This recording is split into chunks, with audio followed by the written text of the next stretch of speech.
Assalamualaikum warahmatullahi wabarakatuh. Selamat sore, selamat berjumpa kembali dengan Edi Rusna di channel yang berkaitan dengan dunia pertanian. Baiklah di sore ini gak usah berlama-lama, saya akan membahas tentang apa ya, tentang kenapa gitu ya.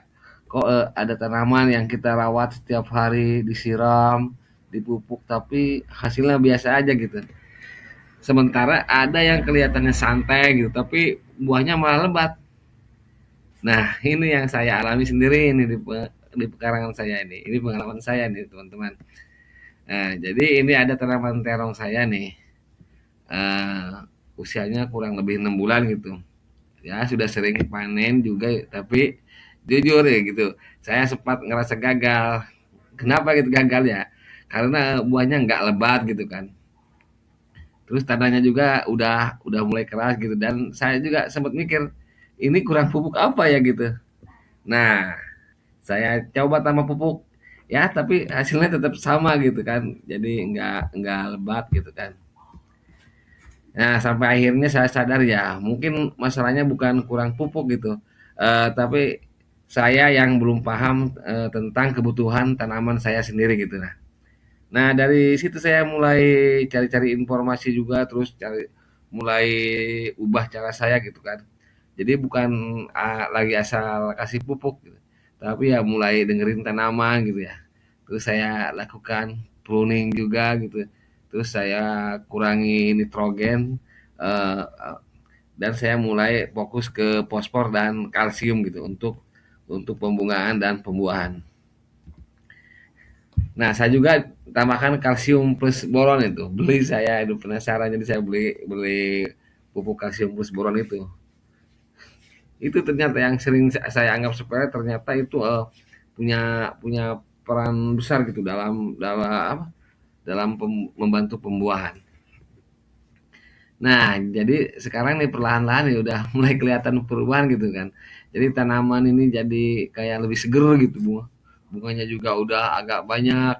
Nah, Nah, dari situ juga saya belajar satu hal penting gitu, bahwa tanaman itu sebenarnya selalu ngasih tanda gitu. Kayak semisal daun kuning atau pinggir-pinggir daunnya kering atau bunganya rontok atau daunnya rontok gitu.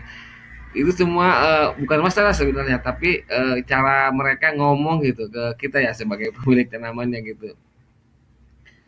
Bahwa mereka sedang membutuhkan makanan yang pas buat mereka. Ya sama seperti kita juga gitu kan kalau kalau pengen makan sesuai yang kita butuhkan dan kita inginkan gitu kan.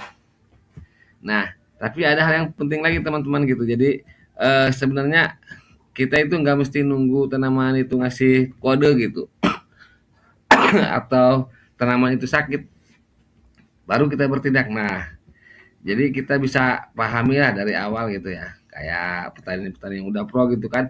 Kayak kalau sayuran daun gitu kan cukup kita jaga nitrogen gitu ya.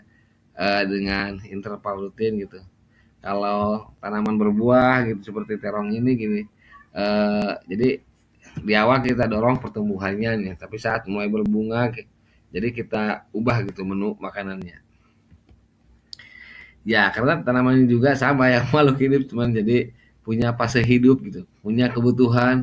Nah, seperti seperti tanaman ini saya kayaknya udah mulai ada hasilnya nih. Jadi eh, kayaknya udah lebih segar gitu, udah bunganya udah mulai banyak dan mudah-mudahan buahnya juga ikut lebat juga teman-teman. Ya, jadi mungkin selama ini masalahnya bukan di pupuknya, tapi cara kita memahami mereka gitu. Cara kita atau bagaimana kita memahami tanaman kita gitu. Karena berkebun itu kan bukan soal siapa yang paling banyak ngasih pupuk, tapi siapa yang paling paham tanamannya sendiri.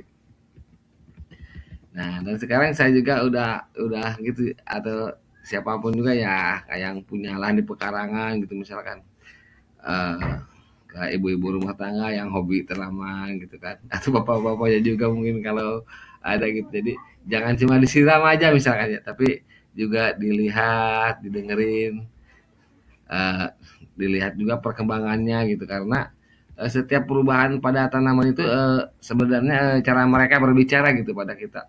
Dan kalau kita peka, kita juga nggak asal kasih pupuk gitu, tapi benar-benar memahami kebutuhan mereka.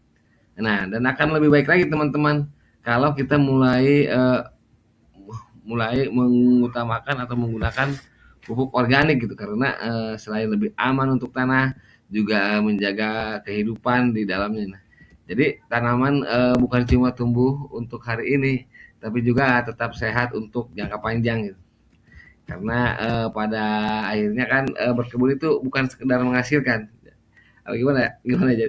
Berkebun itu bukan sekedar menghasilkan teman-teman, tapi kita di dalamnya ikut merawat alam dengan cara yang lebih bijak gitu kan. Oke teman-teman, terima kasih mungkin ini yang bisa saya bagikan di sore hari ini. Mudah-mudahan bermanfaat khususnya buat saya gitu kan.